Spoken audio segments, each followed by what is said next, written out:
How to रूइन things, बड़ा आसान है। डैड का मूड रूइन करना है, सुबह 11 बजे उठो।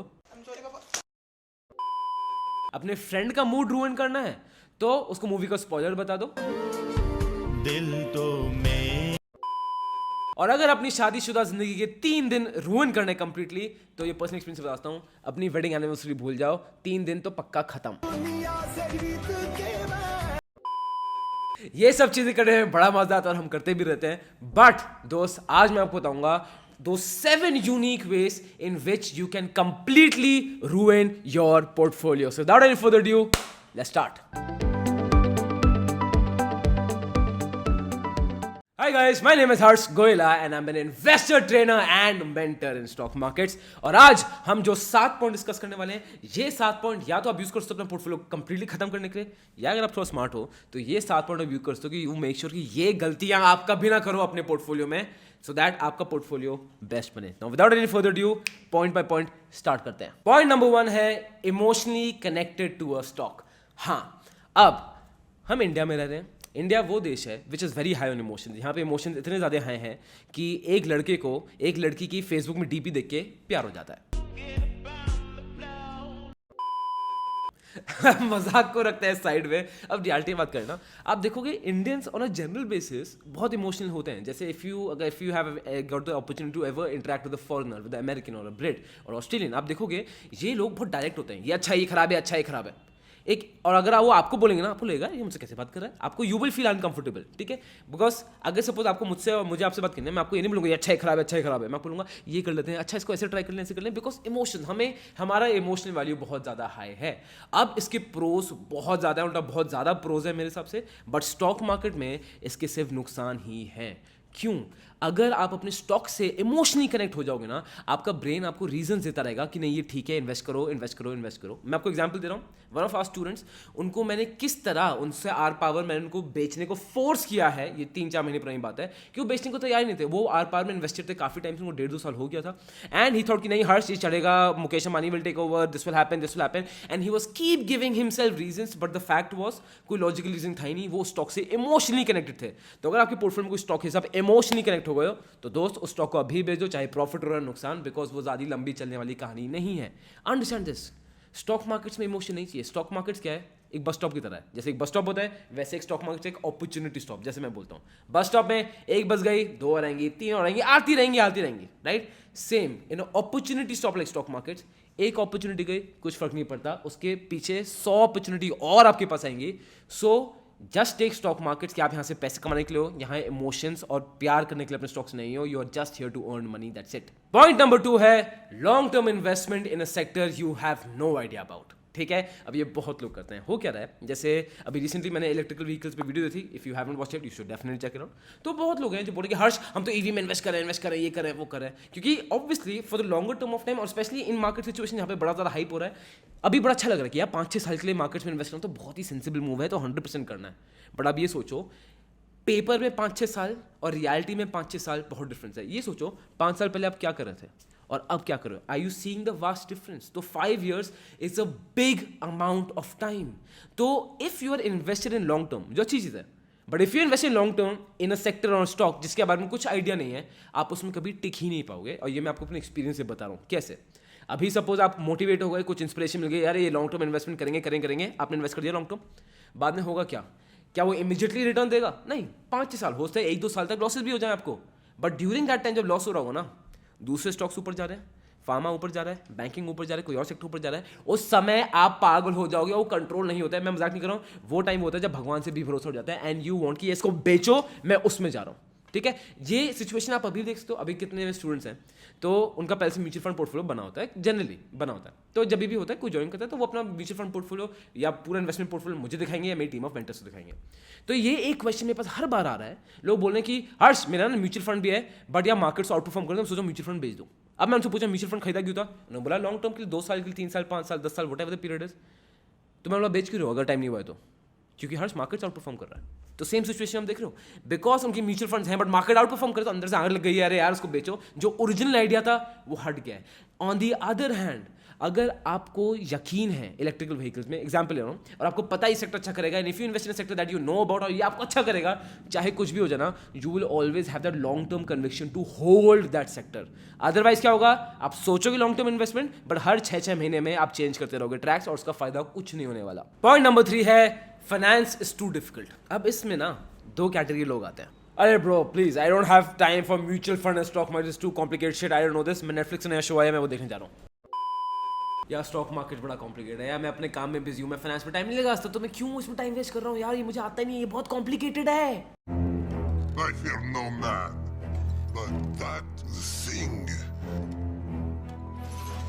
it scares me.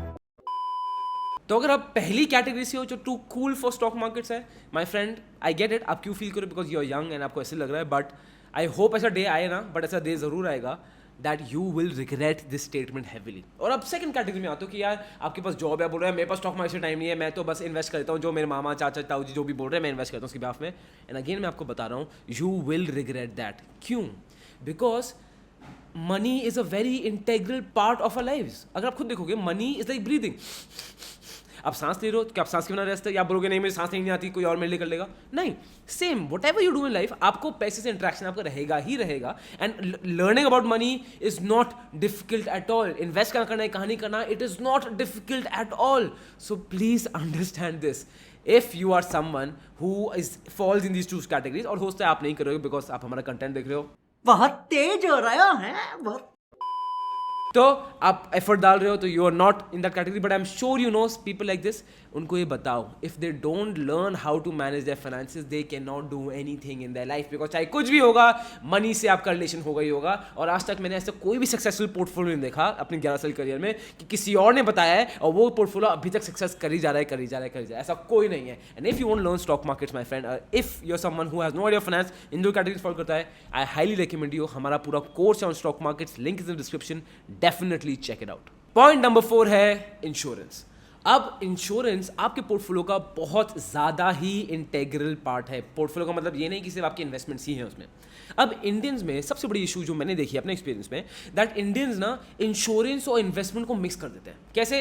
इंश्योरेंस चाहते हैं बट ये पूछते हैं कि अच्छा बताओ रिटर्न कितना मिलेगा, वो इंश्योरेंस नहीं होता। अब ऐसे कितने लोग आपको दिखेंगे जो आपको ऐसे प्लान्स मिलेंगे जो उनके पास होते हैं, हो सकता है आपके पास भी हो, इज दैट कि होगा कि आपको 30-40 ईयर्स का इंश्योरेंस है कि कुछ हो गया तो आपको इंश्योरेंस अमाउंट मिल जाएगा, एंड अगर आपको कुछ नहीं हुआ, at the end of the amount आपको इतना इतना % रिटर्न मिलेगा। ये सिचुएशन बताऊं क्या है? ना घर की ना घाट के। क्योंकि ना आपको पूरा बेनिफिट मिल रहा है रिटर्न का, रिटर्न आपकी उस लेवल पे है ही नहीं। एंड सेकंड चीज, इन पॉलिसीज में insurance claim is 20 to 30% less. So what is the point of putting your money here? मैं आपको अपना पर्सनल एक्सपीरियंस बता रहा हूँ। मेरे पर्सनल एक्सपीरियंस में आई वेंट टू बैंक, अब मैं उस बैंक का नाम नहीं लूंगा, अब वो bank again top 5 Indian banks में तो आता है, वहाँ मेरा खुद का पर्सनल सेविंग्स अकाउंट है। तो मैं वहाँ गया और मुझे वहाँ पे करनी थी एफडी। क्यों? एक अमाउंट की हम एफडी जरूर करते हैं अपनी फैमिली में, ये एक इमरजेंसी फंड होता है, ये हमारा जो हमने मनी मैनेजमेंट कर रखा है, एक फैमिली में हम एफडी बनाते ही हैं फॉर सिक्योरिटी। तो मैं वहाँ गया, अगेन एफडी थोड़ी कंसिडरेबल अमाउंट की थी, तो मैं वहाँ गया, मैं बोला कि सर मेरी एफडी खुला दीजिए। आपको पता है क्या हुआ? उसने मेरी एफडी खुल दी आराम से। नहीं जी, उन्होंने बोला सर एफडी में क्या डाल रहे हैं, मेरे पास ये है, आप यहाँ इन्वेस्ट करिए, यहाँ पे इतना रिटर्न कभी भी विड्रॉ कर सकते हैं, ये कर सकते हैं। और सुनने में तो मुझे लगता है बहुत अच्छा है, बहुत बड़ी चीज़ है, बहुत सही है। फिर मैंने पूछा कि अब मुझे बताओ ये है किसका?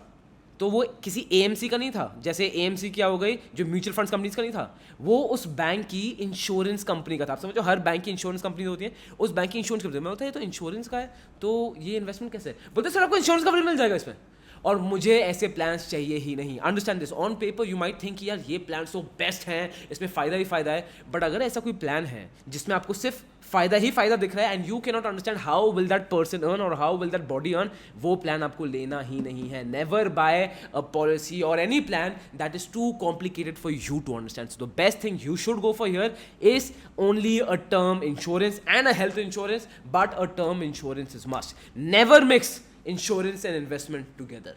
उसके बाद आता है point number 5, over optimism. Point number 5 है ओवर ऑप्टिमिज्म। अब मुझे पता है बताऊं बहुत क्या होता है कि मोटिवेशन रश आता है, एड्रेनलिन रश आता है कि भाई इन्वेस्ट करूंगा, यहाँ करूंगा, यहाँ करूंगा, और भाई 3 साल में तो करोड़पति, 10 साल में तो देखना यहाँ से यहाँ पहुंच जाऊंगा और बस तुम्हें कैश करेंगे। पैसा ही पैसा होगा। व्हेन आई रिटायर 60 में पर इतना सारा पैसा होगा। और उस ओवर ऑप्टिमिज्म के चक्कर में होता क्या है, you over estimate your investing skills. मैं आपको कैसे बता रहा हूँ, जैसे बहुत लोग होते हैं जो मुझे स्टार्ट करना चाहते हैं, जो मुझे कॉन्टैक्ट में, मेरे फैमिली फ्रेंड्स भी बहुत हैं, तो वो आएंगे बोलेंगे हर्ष हमें स्टार्ट करना है। मैं बोलूँगा चलो बहुत बढ़िया है। बोलेंगे हर्ष मैं SIP करूँगा 50,000 की। मैंने बोला कि ये सस्टेनेबल है? बोलते हाँ हर्ष आई अर्न 70,000 अ मंथ, तो 20,000 खर्चा करूंगा और 50,000 मैं सिर्फ इन्वेस्ट करता रहूंगा आगे वाले 5 साल के लिए। मैं खर्चा नहीं करूंगा, मैं सिर्फ इन्वेस्ट करूंगा। यही ओवर ऑप्टिमिज्म होता है। Understand this. अगर आप SIP करना स्टार्ट करना चाह रहे हो, या इन दैट स्टेज आपके आसपास कोई है जो SIP करना शुरू करना चाह रहा है, टेल देम कि इफ दे थिंक वो महीने का 15,000 SIP करते हैं, उनसे बोलो आप महीने का 10,000 करो। जो भी आपको लग रहा है ना उसका 30-40% लेस SIP को अज्यूम करके चलो। अब कभी भी ओवर ऑप्टिमिस्टिक नहीं होना है मार्केट्स में। क्यों? बिकॉज टाइम के साथ ना, जब आप स्टॉक मार्केट्स में टाइम बताते हो, स्टॉक मार्केट्स आपके ऑप्टिमिज्म और आपकी ईगो का ये हल करता है। So always be optimistic but never be over optimistic. Point number 6 है पावर ऑफ कंपाउंडिंग। यार हद हो गई हर्ष, तुम तो बोलते पावर ऑफ कंपाउंडिंग तो हेल्प करता है पोर्टफोलियो को। हाँ, क्या पावर ऑफ कंपाउंडिंग आपको हेल्प करेगा? 100% हेल्प करेगा। बट अंडरस्टैंड दिस, आपको उस कॉन्सेप्ट को समझना जरूरी है। अब हो क्या रहा है, इंटरनेट पे बहुत वीडियोस बनी है, इतना इन्वेस्ट करोगे देखो इतना हो जाएगा, इतना इन्वेस्ट करोगे इतना हो जाएगा, यहाँ इन्वेस्ट करते इस कंपनी में, विप्रो इन्वेस्ट करते इस, आज तो तुम्हारे इतने होते हैं। ये वीडियोस क्या करती हैं, ये मैसेज क्या करते हैं, ये आपके अंदर एक फोमो क्रिएट करते हैं कि होता है कि आप बस इन्वेस्ट करो कि आप रैंडमली लॉन्ग टर्म में इन्वेस्ट करना चाहोगे। जो आपका जो पहला वाला पॉइंट है, ओवर ऑप्टिमिज्म भी इसी का कॉज है। But power of compounding in totality, देखो आप, you will not see only power of compounding in your investment. I'll give you an example. Now one of my students came, और जैसे मेरे को बताता, हम अपने स्टूडेंट्स के पोर्टफोलियोज देखते हैं, तो one of my students he had a credit card debt, उस पर वो 22% इंटरेस्ट दे रहा था, कुछ पेनल्टी उसकी लगी हुई थी, 22% इंटरेस्ट दे रहा था, and he started investing in stock markets. I asked him कि you are just beginning in stock markets? He said yes. तो सिंपल चीज़ ये है, अगर एज अ बिगिनर तुम साल का 15 से 17% के बीच में भी कमा लो, which is very very high for a beginner, but even if you, मैं मानता हूँ कि you over achieve everything, you can do that. Still what is the interest that you are earning? 15 to 17%. What is the interest that you are giving? 22%. तो power of compounding is against you ना, क्योंकि negative में तो तुम 5-6% हो। आप समझ रहे हो? सेम अगेन ऐसे कितने से केसेस होते हैं जहाँ पे एजुकेटेड फैमिली में मैंने देखा है, होता क्या है, फिक्स डिपॉजिट है, FD में 50 लाख रुपए रखे हुए हैं, बट उसको नहीं छुएंगे क्योंकि वो FD है, तो मेंटली ये कहते हैं कि यार FD तो सेफ होनी चाहिए, और पर्सनल लोन ले लेंगे और पर्सनल लोन से काम करेंगे। FD में कितना मिल रहा होगा? 5-6%। पर्सनल में what is the interest you are paying? 12 to 13% at least. So you are in a negative deficit of 7 to 8%. मतलब power of compounding is working against you. So you need to understand, आप सिर्फ अपनी investment को नहीं देखोगे, you will look at the entire thing कि आप पे कोई और डेट चढ़ा है, कोई और लोन चढ़ा है, एंड फिर आप कैलकुलेट करोगे तो overall power of compounding should work for you. ऐसा नहीं कि आपकी इन्वेस्टमेंट तो पावर ऑफ कंपाउंडिंग हो रही है, बट उससे डबल कंपाउंडिंग, आप इंटरेस्ट कहीं दे रहे हो, be in credit card debt और some other debt. So you really need to work this out before starting your investment. अब पॉइंट नंबर 7 है failing to sell at the right time. हाँ, sell at the right time. अब you also need to sell. Investment का मतलब ये नहीं कि आप बस खरीदते रहोगे and you don't have a selling plan. I tell you why. India में सबसे बड़ा कंसर्न है, इन 2019 18,830 crore rupees, 18,813 crore rupees were lying unclaimed in Indian banks since 10 years. 10 साल से ये पैसे इंडियन बैंक्स में पड़े हुए हैं और किसी ने क्लेम ही नहीं किया। इसका मतलब क्या है? 10 साल से पड़े, इसका मतलब people have died with huge savings, या तो उनकी इनहेरिटेंस नहीं थी या मतलब कुछ हो गया कि पूरी family has passed away. But 18,830 crore, आप खुद देखोगे इंडियंस क्या करते हैं? सेव करो, अपना पेट काटते रहेंगे, सेव करते रहेंगे, और सेव करते करते वो पैसा बैंक में ही रह जाएगा या किसी इनहेरिटेंस में चला जाएगा। I get it, if you want to give your money to your future generations, that is fine, but आपके पास एक टारगेट होना चाहिए। So when you are making investments, आपका एक टारगेट क्लियर होना चाहिए कि ये इन्वेस्टमेंट मेरी यहाँ तक है, इस पॉइंट पे मैं बेच दूंगा, इतने मुझे इन्वेस्टमेंट से मुझे इतनी रिटर्न चाहिए, इतनी रिटर्न आएगी, मैं बेच दूंगा। मुझे इन्वेस्टमेंट कर रहा हूँ बिकॉज मुझे यूरोप की ट्रिप करनी है, जब मेरी यूरोप की ट्रिप के पैसे हो जाएंगे विद इन टाइम फ्रेम, मैं बेच दूंगा। लोग उसको बेचते नहीं है। So please be sure when you start investment, आपके पास एक टारगेट होना चाहिए। बहुत लोग क्या करते हैं, पोर्टफोलियो शुरू कर लिया, नो टारगेट एट ऑल, बस लगे हुए, तो होगा क्या? अल्टीमेटली या तो you will stop doing it because आपके पास कोई टारगेट ही नहीं अचीव करने के लिए, या फिर वो पैसे अनफॉर्चुनेटली किसी एक और स्टेटिस्टिक में पढ़ रहा हूँ किसी और वीडियो में कि ये पैसे भी बैंक में अनक्लेम बैठे हैं। So please make sure you have your selling target set. So guys, ये थे हमारे 7 points on how to ruin your portfolio successfully. और शर्त लगा रहा हूँ, ये आप पॉइंट्स लगाओ, आपका पोर्टफोलियो,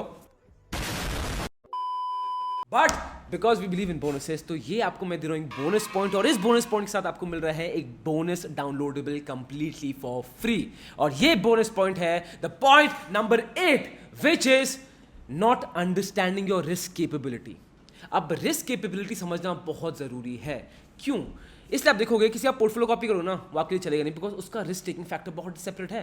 अब इफ सपोज यू 20-year-old, आपका risk taking factor is very different to someone who 65-year-old। If suppose you have a stable source of income, आपके पास है और आपके पास कोई डेट वेट नहीं है, आपका risk taking factor is very different to someone who does not have this.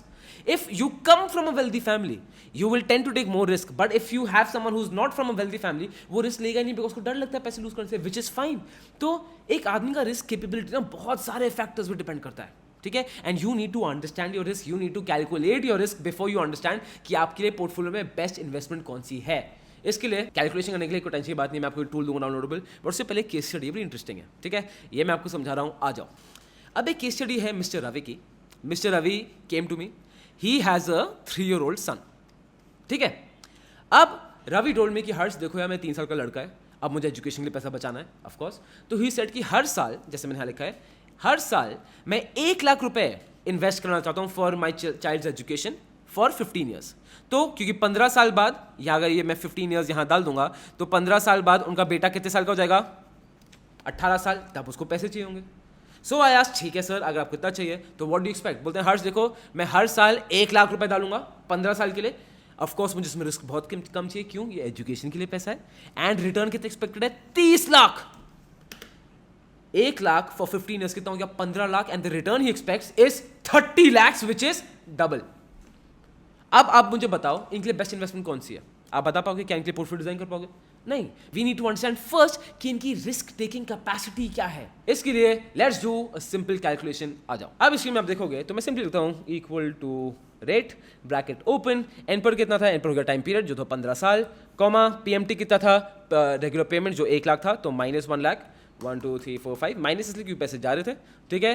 And present value 0, कोई लमसम अमाउंट दिया नहीं उन्होंने। फ्यूचर वैल्यू कितना है? 30 लाख। 1 2 3 4 5 6, 30 लाख प्लस क्यों? बिकॉज वो पैसे उनको चाहिए। मैं दबाता हूँ एंटर, 9%। क्या लिखा है? 9%। 9% है तो इसमें आप क्या बोलोगे कि हर्ष कर दो, सट्टा करवा दो, इनसे फ्यूचर ऑप्शंस करवा दो? नहीं, you will take the risk you need. The problem is in Indian stock markets people are taking the risk that they don't need, but you have to take the risk you need. मतलब ये बहुत simple चीज़ है। अब suppose अगर मुझे 12 kilometre का distance cross करना है और मेरे पास टाइम बहुत कम है, तो मैं एक्सीलरेट कर दूंगा गाड़ी। Why? Because I need to take that risk to reach on time. But अगर मुझे पहुंचना 2 दिन बाद है, 12 किलोमीटर की, और 12 किलोमीटर डिस्टेंस है, 2 दिन बाद मुझे पहुंचना है, तो मैं गाड़ी 10-10-40 की स्पीड में घुमाऊंगा विद टेकिंग नो रिस्क। तो you have to take the risk you need. अब आई अंडरस्टैंड ये बहुत डिफिकल्ट हो जाता है टू अंडरस्टैंड कि आपका रिस्क क्या है। इसके लिए आपको मिलेगा रिस्क कैलकुलेटर, इसका लिंक नीचे डाउनलोडेबल में है, बट उससे पहले समझ लो है क्या। अब ये सिंपल कैलकुलेटर है, ठीक है। यहाँ पे आप डालो आप कब रिटायर करना चाहते हो। लेट्स अज्यूम अब 10 साल, 20 साल, 40 साल, व्हाटएवर। तो generally I would say your 25 की मेरी एवरेज ऑडियंस जो अभी यूट्यूब में है वो अराउंड 25 है, तो आई एम टेकिंग 25। तो 25 to 65 रिटायरमेंट इज 45 ईयर्स, ठीक है। सो अब आप डालोगे योर करंट नेटवर्थ। अगर स्टूडेंट हो तो इनहेरिटेंस डालो जो आपके पास अभी है, या टारगेट सेट करो अपना, ठीक है। ये मैं रिटायरमेंट के लिए बना रखा है, but you can use it for your Europe trip. तो अगर आपको 10 साल बाद की यूरोप की ट्रिप में जाना है तो यू कैन से कि अभी आपके पास कितना पैसा बचा हुआ है और आप कितना पैसा डालना चाहते हो फॉर योर गोल, ठीक है। सो योर करंट नेटवर्थ कितना हो गया? योर करंट नेटवर्थ लगा लो 10 lakh. 1 2 3 4 5 6। And what do you want? What is your goal? अब इसमें आपका गोल है, इसमें आप डाल दोगे जो भी अमाउंट। तो let's put a outrageous figure like 100 crore, ठीक है। 1 2 3 4 5 6 7 8 9, 100 करोड़ हो गया। Press enter. What is the return you need? Is 16.59%। तो आप इन्वेस्टमेंट क्या करोगे जो आपको 16.59% का वो रिटर्न देगी? तो आपको रिस्क कितना लेना है कि इतना ही रिस्क लेना है जितने आपको इसमें इतनी रिटर्न मिल जाए। You don't need to take higher risk for higher returns because आपको जरूरत ही नहीं है। अब वो पॉइंट समझ रहे हो? ये पूरी सी डाउनलोडेबल है, एंजॉय करो। Well guys, that was it for today. And इस चैनल पे और बहुत सारी वीडियोस हैं, और एक वीडियो है is trading the right thing for you और नॉट। वो आपको देखना बहुत जरूरी है। लंबा सेशन है but it is a must watch for you. Trading को मैंने पूरा एनालाइज कर रखा है, क्या आपको करना चाहिए, कैसे करना चाहिए, and is a good career और not. Watch that video till the very end. और इस चैनल को लाइक, सब्सक्राइब और शेयर करना मत भूलना। हम बहुत एफर्ट डाल रहे हैं, आपका एक सब्सक्राइब हमें बहुत मोटिवेट करता है। So I am looking forward to that subscribe button. This Guru school of finance, financially empowering you.